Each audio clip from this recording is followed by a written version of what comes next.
Hi friends, good morning అండి. Welcome to our channel. మరి ఈరోజు ఇదేంటంటే నేను ఇంట్లో అయితే పిల్లలకి మా పిల్లలు పులిహారను గారెలు అనమంటున్నారు. మరి పులిహారలు గారెలు తర్వాత స్వీట్ పొంగల్ అయితే మామూలుగా పాలన్నం అయితే వండబోతున్నానండి. మరి పిల్లలు అడుగుతున్నారు, సెలవుల్లో ఇంటికాడే ఉన్నారు అందరూ, కాబట్టి నేనైతే ఇప్పుడు రెడీ చేస్తున్నాను, చూసేయండి. మరి వీడియోలోకి వెళ్ళే ముందు అయితే తప్పకుండా మా ఛానల్ సబ్స్క్రైబ్ చేయండి, లైక్ చేయండి, మీ సపోర్ట్ అందించండి. ఇదిగోండి ఇప్పుడైతే వీడియోలోకి వెళ్ళిపోదాము. నేనైతే ఇదిగోండి ఒక టీ గ్లాస్తో 2 గ్లాసులు బియ్యం అయితే తీసుకున్నానండి. తీసుకుని కడుక్కున్నాను శుభ్రంగా. ఇదిగోండి కోటా బియ్యం అండి ఇవి. తర్వాత కొత్త బియ్యం కూడా బాగుంటాయి. ఇప్పుడు ఈ రోజుల్లో అన్ని కొత్త బియ్యం అయితే వస్తూ ఉంటాయి కదా, బాగుంటాయి పొంగల్కి అయితే. మరి శుభ్రంగా కడుక్కున్నాను. కడుక్కున్న దాంట్లో మరి 3 గ్లాసులు అయితే నీళ్లు పోసి పొయ్యి మీద ఎట్టయితే ఉడకబెడతానండి. ముందు ఇక ఇందులో కూడా ఒక గుప్పుడు అయితే సగ్గుబియ్యం కూడా వేస్తున్నానండి. 2 గుప్పుళ్ళు వేస్తున్నానులే సగ్గుబియ్యం పొంగల్లోకి. ఇప్పుడు ఇవి కలిపి నేను పొయ్యి మీద పెట్టి ఉడికిస్తానండి. అవి ఉడుకుతూ ఉంటాయి కదండి. లోపైతే అది కొంచెం చింతపండు నానబెట్టుకున్నాను పులిహోరకి. మరి ఇంట్లో అయితే కొంత చింతపండు ఉంది, తర్వాత ఇంకా కొంత నేను ఇందులో వేసి నానబెట్టాను. ఇప్పుడు ఇదైతే గుజ్జు తీసుకుంటున్నానండి.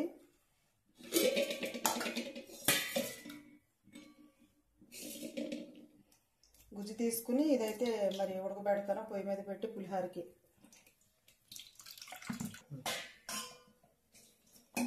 ఇదిగోండి చింతపండు అయితే మొత్తం గుజ్జు తీసుకున్నాను. పులిహోరలో సరిపోయినంత వరకు అయితే నేను కలుపుకుంటాను. ఇంకా మిగిలితే మాత్రం ఫ్రిడ్జ్లో అయితే స్టోర్ చేసుకుంటానండి. ఇప్పుడైతే ఇదిగో పొయ్యి మీద పెడుతున్నాను. ఇందులో ఏం వేస్తానంటే పసుపును ఉప్పు వేస్తానండి. అంటే నేను ఆల్రెడీ బియ్యం కడిగి పెట్టాను.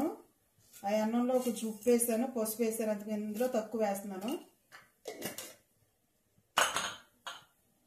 అన్నంలో కొంచెం పసుపు, కొంచెం ఉప్పు, ఆయిల్ వేసి నేనైతే రైస్ కుక్కర్లో కడిగి పెట్టానండి. అందుకని దీనికి సరిపడి కొంచెం ఉప్పు, పసుపు వేసి ఇప్పుడైతే ఉడకబెడతానండి.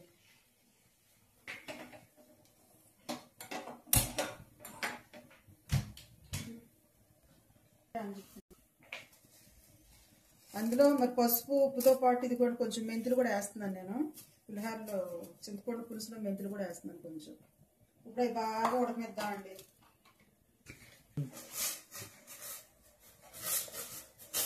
ఇవ్వండి బియ్యం అయితే ఉడుకుతా ఉన్నాయి. బియ్యమును సగ్గుబియ్యం 2 కలిపి ఉడుకుతా ఉన్నాయండి. ఈలోపు నేను ఏం చేస్తానంటే ఇదిగోండి గారెలకి అయితే ఉల్లిపాయలు పచ్చిమిరకాయలు అయితే కోసి పెట్టుకున్నాను పక్కన. ఇదిగోండి పప్పు అయితే నేను మిక్సీ వేస్తాను అనమాట. ఇప్పుడైతే ఇదిగోండి పప్పు అయితే నేను మిక్సీ వేస్తున్నాను గారెలకి పప్పు. తర్వాత చూడండి ఇదిగోండి అన్నం అయితే నేను రైస్ కుక్కర్లో పెట్టి వండేసాను పులిహోరకి. ఇదిగోండి నేను ఇందులో పసుపును కొంచెం ఆయిల్ను తర్వాత ఉప్పు వేసి ఈ విధంగా అయితే కడిగి పెట్టేశాను. చక్కగా అన్నం అయితే రెడీ అయిపోయిందండి. మరి చింతపండు పులుసు ఉడికిన తర్వాత అప్పుడు తాలింపు వేసుకొని పులిహోర అయితే కలిపేసుకుందాం. ఇప్పుడైతే నేను గారెలకైతే పప్పు వేసుకుంటున్నానండి.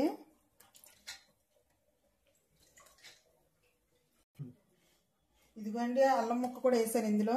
మరి అల్లం వేసి పచ్చిమిరకాయలు అయితే ముక్కలు కట్ చేస్తాను కదా ఉల్లిపాయల్లోకి, ఉల్లిపాయలను పచ్చిమిరపకాయలు, కాబట్టి నేను గారెలకి అయితే అల్లం వేసి మిక్సీ అయితే వేస్తున్నానండి.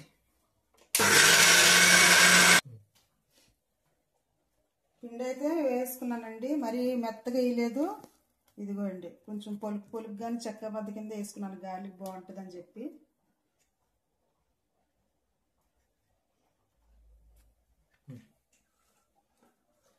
పిండి అయితే వేస్తానండి. ఇప్పుడు అన్ని కలుపుతాను అందులో. ఇలా కూడా అయితే ఇదిగోండి మరి అన్నమును సగ్గుబియ్యం ఉడుకుతా ఉంది కదా, ఇదిగోండి సగం అయితే ఉడికింది. ఇప్పుడైతే ఇందులో నేను పాలు పోస్తున్నానండి.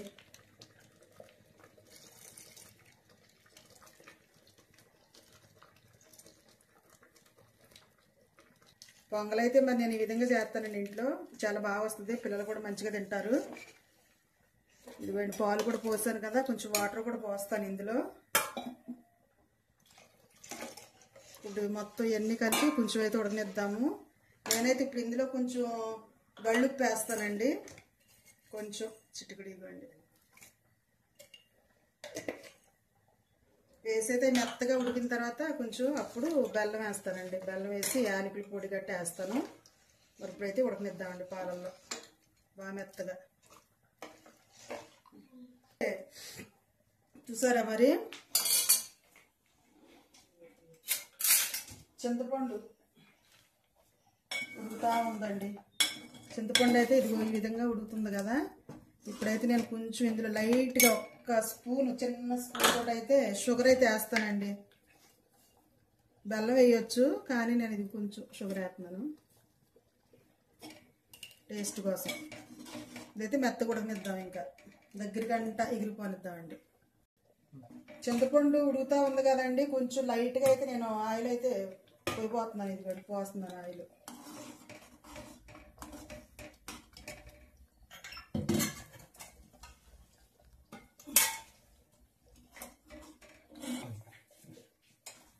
ఇదిగోండి ఉడుకుతా ఉంది అన్నం పొంగలి.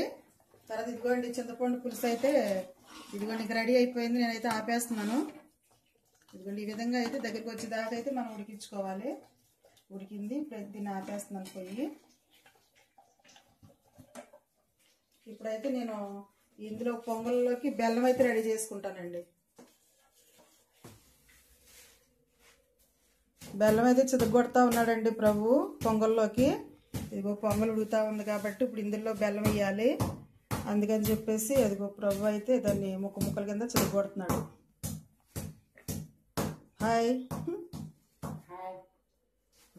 ఈరోజు మన ఇంట్లో కావాల్సిన వంటకాలన్నీ కూడా చక్కగా చేసుకుంటా ఉన్నాం. నీకు ఇష్టమేనారా? ఏమి ఇష్టం అందులో నీకు? పొంగలా లేదా పులిహార, గారెలా? పొంగల్ ఎక్కువ ఇష్టం. అన్ని ఏళ్ళగా గారెలు పులిహార కావాలన్నారు కాబట్టి ఈరోజు ముగ్గురికి నలుగురికి కావాల్సినవన్నీ కూడా రెడీ చేస్తున్నానండి. బెల్లం వేసే ముందు అయితే ఇవ్వండి యాలకులు వేస్తున్నాను. తర్వాత యాలకులతో పాటు కొన్ని ఇవ్వండి ఎండు ద్రాక్షలు కూడా వేసి కలుపుతున్నాను. ఒక నిమిషం ఉడికిన తర్వాత అప్పుడు బెల్లం అయితే వేస్తానండి. ఇదిగోండి ఇప్పుడు ఉడుకుతా ఉంది కదా. ఇప్పుడు ఇది ఈ విధంగా ఉంటుండగా నేనైతే బెల్లం వేస్తున్నాను. ఇదిగోండి బెల్లం మరి కొంతమంది తక్కువ తినేవాళ్ళు ఉంటారు, కొంతమంది ఎక్కువ తినేవాళ్ళు ఉంటారండి. మా ఇంట్లో అయితే పిల్లలు స్వీట్ ఎక్కువే తింటారు. అందుకని చెప్పేసి నేను కొంచెం ఎక్కువ వేస్తున్నాను. చూసుకోవాలి దాన్ని బట్టి. ఎక్కువైతే కొంచెం ఎక్కువ వేసుకోవాలి, లేదంటే తగ్గించుకోవటమేనండి. తర్వాత అన్నం ఇదిగో సగ్గుబియ్యం చక్కగా ఉడికిస్తారు. అయిపోండి సగ్గుబియ్యం బాగా కనపడుతున్నాయి. బియ్యము తర్వాత సగ్గుబియ్యం బాగా అన్నం ఉడికిన తర్వాతే మనం బెల్లం వేసుకోవాలండి. వేసుకున్న తర్వాత కొంచెంసేపు 2-3 నిమిషాలు అయితే ఈ విధంగా కొంచెం తిప్పుకుంటూ ఉండాలి. పొయ్యి మీద పెట్టి మంట అటు ఇటు కాకుండా, అంటే సిమ్లోను లేకపోతే పెద్ద మంట కాకుండా మీడియంలో పెట్టుకుని ఈ విధంగా అయితే మనం తిప్పుకుంటూ ఉండాలి. లేదంటే అడిగేంటేద్దండి. అది నీ బెల్లం కరిగేదాకా ఇలా తిప్పుతూ ఉండాలి. మరి పాలు పోసినప్పుడు ఒకవేళ అన్నం ఉడికేటప్పుడు నీళ్ళు సరిపోలేదని అనుకుంటే కొంచెం వాటర్ అయినా మధ్యలో యాడ్ చేసుకోవచ్చండి. చాలామంది పొంగల్ గట్టిగా అయిపోతుంది ఏంటి అని అంటున్నారు కదా. గట్టిగా అవ్వకుండా ఉండాలంటే మధ్యలో వాటర్ సరిపోయినప్పుడు వాటర్ కానీ కొంచెం పాలు కానీ పోసుకుంటా ఉంటే మనకి ఈ విధంగా అయితే ఉంటుందండి. ఇలాగైతే ఒక 2 నిమిషాలు అయితే తిప్పుకుంటూ ఉడికించుకుందాం బెల్లంలో. ఇదిగో అండి మరి బెల్లం కూడా చక్కగా కరిగిపోయింది. మరి మాకైతే స్వీట్ సరిపోతుంది. నేను చూస్తున్నాను చూడండి. తీపి బాగుంది, మా పిల్లలు తిన్నట్టే ఉంది. ఇదైతే అయిపోయిందండి. ఇంకా ఆపేస్తున్నాను నేను పొయ్యి. ఎందుకంటే ఇదిగోండి ఈ విధంగా ఉండగా మనం ఆపేసుకుంటే అప్పుడు ఇది ఆరేసరికి మనం తినేటప్పటికి చక్కగా గట్టి పడుతుందండి. మరి ఇంకా గట్టిగా అయిపోయింది అనుకోండి, ఆరి మళ్ళీ మనం తినేసరికి ఇంకా బాగా గట్టిగా అయిపోద్దండి. బాగోదు అలాగైతే. అందుకని ఇది ఈ విధంగా ఉండగా ఆపేసుకోవాలి పొయ్యి. అప్పుడు మనం తినేటప్పటికి చక్కగా సరిపోయేటట్టుగా ఉంటుందండి. ఇంతేనండి. పొంగల్ కూడా ఆపేస్తున్నాను ఇంకా. అయితే చాలా బాగుంటుందండి. ఇప్పుడైతే పులిహోర కలుపుకుంటాను, చూపిస్తాను. మరి పులిహోరకి అయితే పోపు రెడీ చేసుకుంటున్నానండి. ఇక పచ్చిమిరకాయలు అయితే ఇలాగ మధ్యలో ఇలా ఘాటు పెట్టుకున్నాను. మొత్తం ఫుల్గా ఓపెన్ చేయలేదు. ఇగోండి ఎండుమిరపకాయలు, తర్వాత ఈ శనగగుళ్ళు, తర్వాత ఇక పచ్చిపప్పు, పచ్చెనగపప్పు కొంచెం ఎక్కువ వేసుకుంటే బాగుంటుంది. నేను ఇది కావాలి ఎన్ని కలిపినవి ఉన్నాయి, కానీ పచ్చిపప్పు అయితే కొంచెం ఎక్కువ వేస్తానండి పులిహోరలోకి. కరివేపాకు బాండి పెట్టాను. ఇప్పుడు ఇందులో ఆయిల్ అయితే పోసుకోవాలి. ఆయిల్ అయితే పోసానండి. ఇప్పుడు ఇందులో అయితే మనం వేసుకుందాము. ఇగోండి పచ్చిమిరపకాయలు వేస్తున్నాను. తర్వాత ఇగోండి వేస్తున్నాను శనగగుళ్ళు. తర్వాత ఇగో ఎండుమిరపకాయలు వేస్తున్నాను. తర్వాత ఇగోండి ఆవాలు, మినపప్పు, శనగపప్పు అన్నీ కలిపి ఉన్నాయి. ఇవైతే వేస్తున్నాను. ఇవి వేస్తూ ఇందులో అయితే కొంచెం పచ్చి శనగపప్పు అయితే ఇంకా కొంచెం ఎక్కువ వేస్తున్నానండి. ఇప్పుడైతే బాగా వేయించుకుందాం వాటిని. ఇదిగోండి పులిహోరకి తాలింపుకి అయితే ఉడికిపోయి దగ్గరికి వచ్చేసినాయి. వేగిని బాగా నూనెలో. కరివేపాకు అయితే ఇప్పుడు వేస్తానండి. మనం మిద్ది తోటలోంచి కోసుకొచ్చిన కరివేపాకు, చాలా మంచి వాసన వస్తుంది. కరివేపాకు పులిహోరకి చాలా బాగుంటుందండి. కరివేపాకు ఎండుమిరపకాయలు లేకపోతే అసలు పులిహోరే కాదు. ఇదిగోండి ఇప్పుడైతే ఇది ఆపేస్తున్నాను. తాలింపు ఆపేసి కరివేపాకు అయితే వేస్తాను ఇందులో.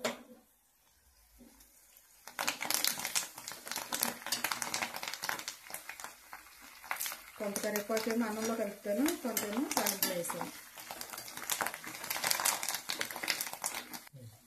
ఇప్పుడైతే అన్నం కలుపుకుంటానండి. అన్నంలో చింతపండు పులుసు, తాలింపు ఇవన్నీ కూడా ఎలా కలుపుకుంటానో చూపిస్తానండి. ఇదిగోండి పులిహోరకి అయితే అన్నం వండాలి కదా, ఈ అన్నం అంతా కూడా ఇందులో అయితే వేస్తున్నాను. కొంచెం ఖాళీగా కలుపుకుందాం బాగుంటుందని. బేషని సరిపడేటట్టుగా లేదు, అందుకని చెప్పేసి అన్నం అంతా కొంచెం పెద్ద గిన్నెలో అయితే తీస్తున్నాను. ఇందులో కొంచెం ఉప్పు, అన్నం సరిపడగా ఉప్పు, తర్వాత పసుపు, కొంచెం ఆయిల్ వేసి అన్నం అయితే వండానండి. ఇదిగోండి అందులో ఉన్న అన్నం అంతా ఇందులో వేస్తాను. ఇప్పుడైతే కొంచెం కరివేపాకు వేస్తున్నాను ఇందులో, పచ్చి కరివేపాకు. జారిపోతుంది చేతులు. పచ్చి కరివేపాకు వేసుకుంటే కూడా చాలా మంచిగా బాగుంటుందండి స్మెల్. పచ్చి కరివేపాకు వేసిన తర్వాత ఇలా కొంచెం కలుపుకున్న తర్వాత చింతపండు వేద్దాం. పులిహోర అంటే ఎంతమందికి ఇష్టమో చింతపండు పులిహోర కామెంట్ చేయండి తప్పకుండా. నాకైతే చాలా ఇష్టం అండి, పులిహోర అంటే చాలా ఇష్టం. అందుకని ఎక్కువ పులిహోర అయితే లైక్ చేస్తూ ఉంటాం, మేము ఇంట్లో చేసుకుంటూ ఉంటాం కూడా. ఇప్పుడైతే ఇదిగోండి చింతపండు వేస్తున్నాను. చింతపండు మనకు సరిపోయినంత వేసుకుందాం. ఒకవేళ ఎక్కువ ఉంటే మాత్రం ఫ్రిడ్జ్లో పెట్టుకొని ఎన్ని రోజులైనా ఉంచుకోవచ్చండి. ఒక 1 రోజులైనా ఉంచుకొని తర్వాత మళ్ళీ మనకు కావాలన్నప్పుడు ఈ విధంగా అయితే కలుపుకోవచ్చు.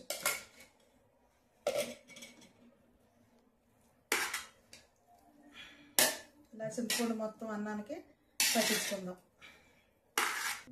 ఇదిగోండి చింతపండు అంతా మొత్తం పట్టించేసాను అన్నానికి. మా అయితే ఈ పొలంలో పండిన బియ్యం అండి. అదే బీపిటీలు కానీ సోనా మసూర అలాంటివి అయితే కొంచెం పొడి ఆడుతూ ఉంటుంది అన్నం. మా అయితే పొలంలో పట్టించిన బియ్యం, ఇవే నెంబర్లు మొత్తానికి.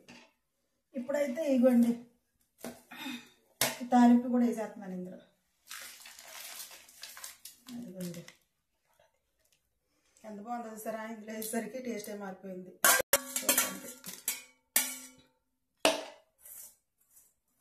ఇప్పుడు ఇవన్నీ కూడా ఇందులో వేస్తాను కదండి. ఇప్పుడైతే శుభ్రంగా మంచిగా కలుపుకుందాం.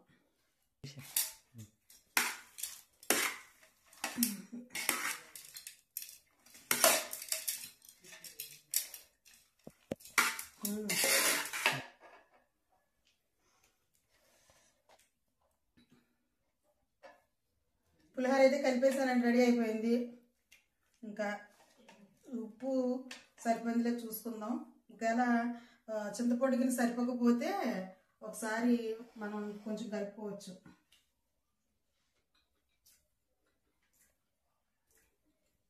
నేను అనుకున్నట్టే వచ్చింది పులిహోర అయితే. నాకు చాలా ఇష్టం పులిహోర అయితే. ఇప్పుడు తినేయాలి, బాగుంది.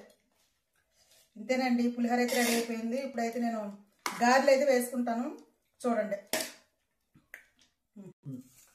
పులిహోర అయితే కలిపేసానండి. ఇప్పుడైతే గార్లకి ఇవ్వండి, గార్ల పిండిలో ఉల్లిపాయలు, పచ్చిమిరపకాయలు, అల్లం అయితే మరి అందులో వేసాను కదా, ఇదిగోండి కొత్తిమీర కాదు, కరివేపాకు, పుదీనా. ఒక్కొక్కసారి గబక్కన అలవాటు మాటలు వచ్చేస్తూ ఉంది నాకు. తర్వాత ఇదిగోండి ఉప్పు వేస్తున్నాను, సాల్ట్, మెత్తనుప్పు చూసుకోవాలండి జాగ్రత్తగా, లేకపోతే ఉప్పు ఎక్కువైపోద్ది. ఇప్పుడు ఇవన్నీ వేసి బాగా కలుపుకోవాలి పిండి. ఇదిగోండి పిండి అయితే ఇలా కలిపేసాను చక్కగా, చూడండి. ఇదిగోండి ఇప్పుడైతే ఇందులో ఉప్పు సరిపోయింది చూద్దాం. సరిపోయింది. ఇప్పుడైతే గారెలు వేసుకుందాం. ఆయిల్ అయితే పోసానండి, అది పొయ్యలకి ఇచ్చాను, ఆయిల్ కాగుతూ ఉంది. మనమైతే గారెలు వేసుకోవాలి అందులో. నేనైతే ఇదిగోండి పిండి చక్కగా తీసుకొని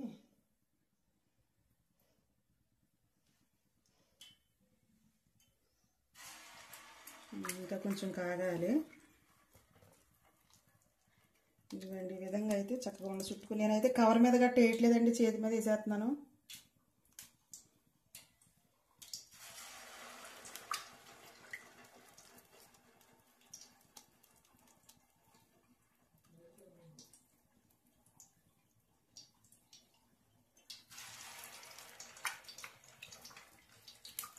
ఈ విధంగా అయితే మొత్తం వేద్దామండి గారెలు.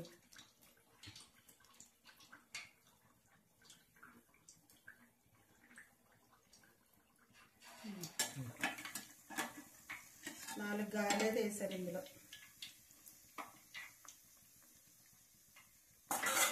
ఇంకోటి కూడా ఇవ్వచ్చు అనుకుంటా, వేస్తా ఉంది వేసిందిగా.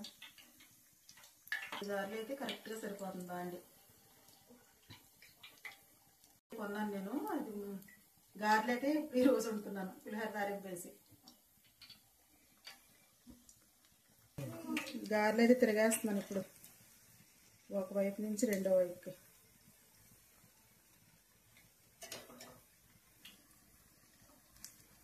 గారెలు, పులిహోర, ఇంకేంట్రా పొంగలి, ఈ మూడు బాగుంటాయి కదా, చాలా బాగుంటాయి. చాలా ఈజీగా అయితే మనం వంట రెడీ చేసుకోవచ్చండి ఇంట్లో. ఒకదాని తర్వాత ఒకటి పనులు చేసుకుంటే త్వరగా అయిపోతూ ఉంటాయి. నేనైతే ఈ విధంగా పిల్లలు అడిగినవన్నీ కూడా ఏం కావాలంటే ఇవి చేసి పెడతా ఉంటాను.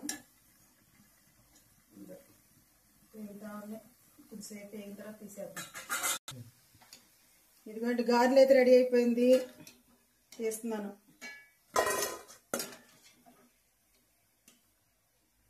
తీసేసి ఆ పిండి కూడా వేసేసుకుంటానండి.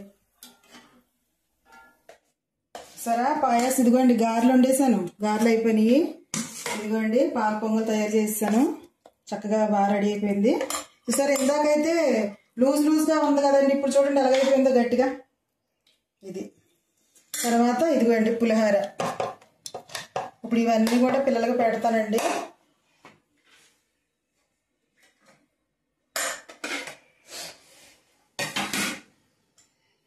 నెయ్యి అయితే వేసానులే, పైన చల్లాను నెయ్యి ఇందాక.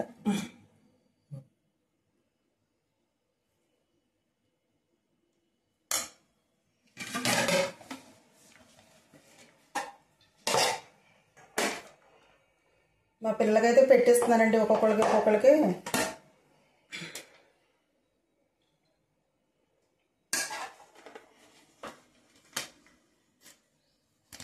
రెండేసి గారెలు అయితే వేస్తాను, కావాలంటే మళ్ళీ వేసుకుంటారు. చూసారు కదండి, ఇదిగోండి ఈ విధంగా అయితే నేను ఈరోజు పిల్లలకి వంట అయితే రెడీ చేశాను.